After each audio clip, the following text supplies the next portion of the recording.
இன்னும் உணவு பஞ்சம் எக்ஸஸ் ஆகும். உங்களுடைய தீர்க்கதரிசிகள் என்ன சொல்லுவாங்கன்னு எங்களுக்கு தெரியாது. ஏன்னா நீங்கள்லாம் ஆளாளுக்கு ஒரு தீர்க்கதரிசி வச்சிருக்கிறீங்க, வீட்டுக்கு ஒரு தீர்க்கதரிசி வச்சிருக்கிறீங்க.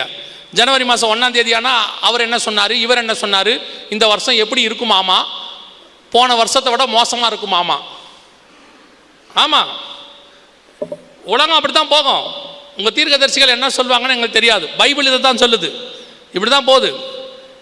இப்போது இதை கேட்ட உடனே உங்களுக்கு என்ன தோணும் அப்படின்னு கேட்டால் ஒரு விஷயம் தோணும்.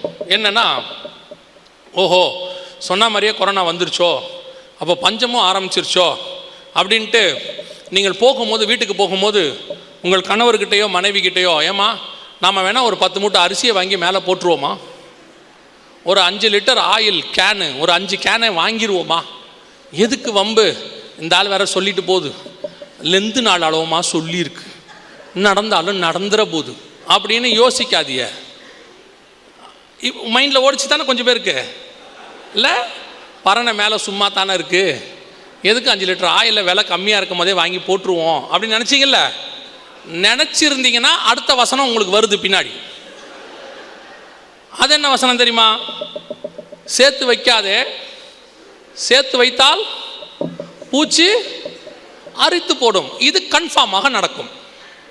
நம்முடைய ஆண்டவர் உலகத்துக்கும் நமக்கும் ஒரு வித்தியாசத்தை உண்டாக்க போகிறார்.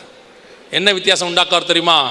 இந்த பஞ்சங்கள் எல்லாம் உலகத்துக்குத்தான் வரும், தேவ பிள்ளைகளுக்கு ஒரு நாளும் வராது. இது கர்த்தர் பண்ணின வாக்கு தத்தம். ஆண்டவரே என்ன சொல்றாருன்னா, யுத்தங்களையும் யுத்தங்களின் செய்திகளையும் கேள்விப்படுவீர்கள், கலங்காதபடிக்கு எச்சரிக்கையாயிருங்கள். கலங்காதனா பயப்படாதங்கிறார். ஏங்க யுத்தம் நடக்க போகுதுன்னு சொல்றீங்க, எப்படி பயப்படாமல் இருக்கிறது? யுத்தம் நடந்தால் எப்படி பயப்பட மாட்டோம்? அதுக்கு ஆண்டவர் சொல்றாரு, யுத்தம் வெளியே நடக்கும், ஆனால் எங்கே வராது? நம்ம வீட்டுக்குள்ளே வராது. இதுதான் கர்த்தர் நமக்கு பண்ணி இருக்கிற வாக்கு தத்தம். நீங்கள் விசுவாசித்தால் தேவனுடைய மகிமையை காண்பீர்கள். பல நேரத்தில் நமக்கு ஏன் தெரியுமா நடக்குது எல்லாமே? வசனம் சொல்லுது, நான் பயந்தது எனக்கு நேரிட்டது. யோபு நீதிமான் தான், ஆனால் உள்ளுக்குள்ள அவருக்கு என்ன இருக்குது? ஒரு பயம். வந்துருமோ வந்துருமோன்னாரு, வந்துருச்சு. உங்களுக்கு தெரியும் நினைக்கிறேன், 20ஆம் அதிகாரத்தில் நினைக்கிறேன் 20-21 வெளிப்படுத்தின விசேஷத்தில் நரகத்துக்கு போகிறவங்க லிஸ்ட் இருக்குது. இந்த நரகத்துக்கு போகிறவங்க லிஸ்ட்டில் ஃபஸ்ட்டு யார் போவாங்கன்னு நாங்கள் சொல்லி வச்சுருக்காரு பாருங்களேன். 21ஆம் அதிகாரம் 8ஆம் வசனத்தில் வெளிப்படுத்தின விசேஷம் வாசிங்க. ஃபஸ்ட்டு யார்? கொஞ்சம் சவுண்டா. பயப்படுறவங்க. யாருக்கு பயப்படுறவங்க? கர்த்தருக்கு பயப்படுறவங்க இல்லை.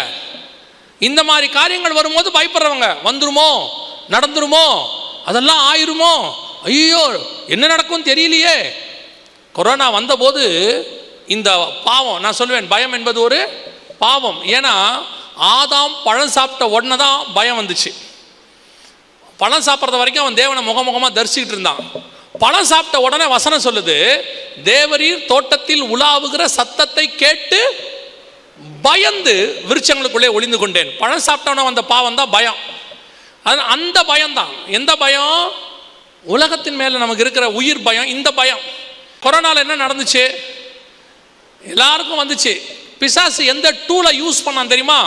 பயம் என்கிற டூலை தான் யூஸ் பண்ணான். எப்படி? டிவியை திறந்தா பயமுறுத்தினாங்க, கொத்து கொத்தாக ஜனங்கள் மடிகிறார்கள். அடுத்து புதைக்க வழி இல்லாமல் பிணங்கள் வரிசை கட்டி நிற்கிறது, எரிக்க வழி இல்லாமல் மொத்தமாக எரிக்கிறார்கள். அதுக்கு ஒரு பின்னாடி வயலின் வேற போட்டு விட்டுருவான். நமக்கு டிவியை திறந்தாலே ஹார்ட் அட்டாக் வரும், பேப்பரை திறந்தா ஹார்ட் அட்டாக். பிசாசு என்ன பண்ணான்னு நினைக்கிறீங்க? அப்படியே நம்மகிட்ட இருக்கிற பயம்ங்கிறதான அந்த இதை காரியத்தை யூஸ் பண்ணிட்டான். ஆனால் அதில் ஒரு நல்லது நடந்துச்சு தெரியுமா உங்களுக்கு? ஒரே ஒரு நல்லது நடந்துச்சு. என்னன்னா, அதுக்கு நடுவில் ஒருத்தர் எனக்கு ஃபோன் பண்ணார். பிரதர், ஞானசானம் எடுக்க வாய்ப்பு இருக்குதான்னு கேட்டார். நான் சொன்னேன், சபையெல்லாம் மூடி இருக்குது, ஞானசானம் எடுக்க வாய்ப்பு இல்லை. ஏன், என்னன்னு கேட்டேன். இல்லை, போகிற போக்கே சரியில்லை, எதிரில் வீட்லேயே இன்றைக்கி ஒன்று போயிருச்சே, போன வாரம் பக்கத்து வீட்டில் போயிருச்சே, நம்ம வீடு ரொம்ப தூரத்தில் இல்லை, எதுக்கும் ஞானசானத்தை எடுத்து வச்சுக்கலான்னு நினைக்கிறேன்னார். நான் சொன்னேன், எவ்வளோ நாள் தொட்டியை வச்சுக்கிட்டு தலையை வச்சுக்கிட்டு நாங்கள் தேடினோம், யாராவது ஞானசானத்துக்கு ஒப்பு கொடுக்குறீங்களான்னு கேட்டோம்ல, அப்போல்லாம் நீங்கள் வரலையே. என்ன கொஞ்சம் அசால்ட்டாக இருந்துட்டேன் பிரதர். தெரிஞ்சிருந்தா அப்பயே எடுத்திருப்பேன்னாரு. இப்போ சான்ஸ் இல்லை, சபை திறக்கிற வரைக்கும் வெயிட் பண்ணுங்கன்னு. அவர் என்ன கேட்டார், என்ன பிரதர் பொறுப்பு இல்லாமல் பேசுகிறீங்க, நாளைக்கு என்ன நடக்குன்னே தெரியாதேன்னாரு. நான் சொன்னேன், சபை திறக்கிற வரைக்கும் சாவக்கூடாதுன்னு ஜெபம் பண்ணிக்கோங்கன்னு சொன்னேன்.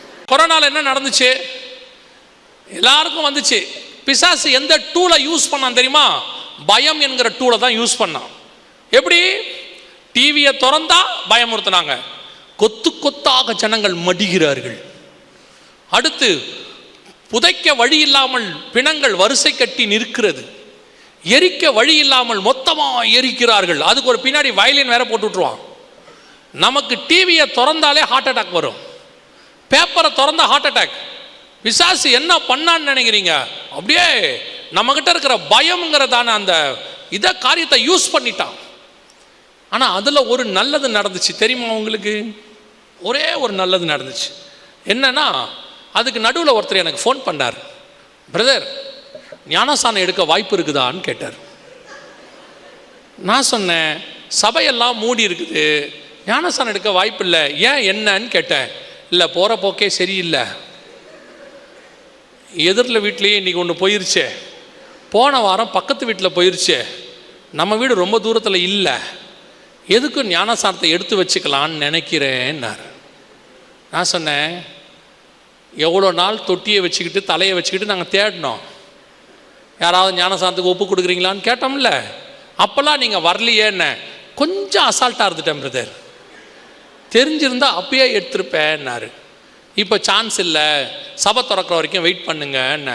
அவர் என்ன கேட்டார், என்ன பிரதர் பொறுப்பு இல்லாமல் பேசுகிறீங்க, நாளைக்கு என்ன நடக்குன்னே தெரியாதேன்னாரு. நான் சொன்னேன், சபை திறக்கிற வரைக்கும் சாவக்கூடாதுன்னு ஜெபம் பண்ணிக்கோங்கன்னு சொன்னேன்.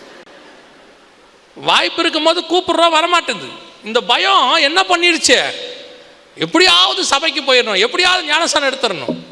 கவனித்துக் கொள்ளுங்கள், இது எல்லாம் நடக்கும். பஞ்சம் இன்னும் கடுமையாய் மாறும், உணவு பஞ்சம். ஆனால் உங்களையும் என்னையும் அதை பாதிக்காதபடிக்கு கர்த்தர் பார்த்துக் கொள்வார். உங்களுக்கு தெரியுதா? அது பாதிக்காதபடிக்கு கர்த்தர் என்ன செய்வார்? பார்த்துக் கொள்வார். எப்படிங்க பார்த்துப்பாரு? நமக்கு மட்டும் எப்படி விசேஷமாக ஒன்று நடக்குமா? இப்போ நீங்கள் திடீர்னு விலைவாசி ஏறின பிறகு பெட்ரோல் பங்குக்கு போகிறீங்க.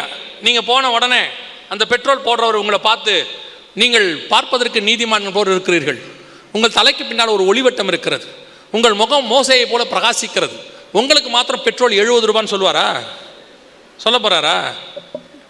இன்னும் கொஞ்சம் போச்சுன்னா நமக்கு 2 ரூபா எக்ஸ்ட்ரா கேட்பாங்க. ஏன்னா நம்ம முகத்தில் அவ்வளோ ஒரு சந்தோஷத்தை கர்த்தர் வச்சிருக்கிறார். ரட்சிப்பினால் ஒரு சந்தோஷம். நம்மக்கிட்ட காசு இருக்குதோ இல்லையோ, நம்மால் சந்தோஷமாக இருப்பான். பார்த்துருக்கீங்களா? கடன் வாங்க போகும்போது மட்டும் பாட்டு பாடிக்கிட்டே போவார் அவர். நம்மளை பார்த்தா யாருக்காவது தோணுமா இந்த ஆள்கிட்ட காசு இல்லைன்னு?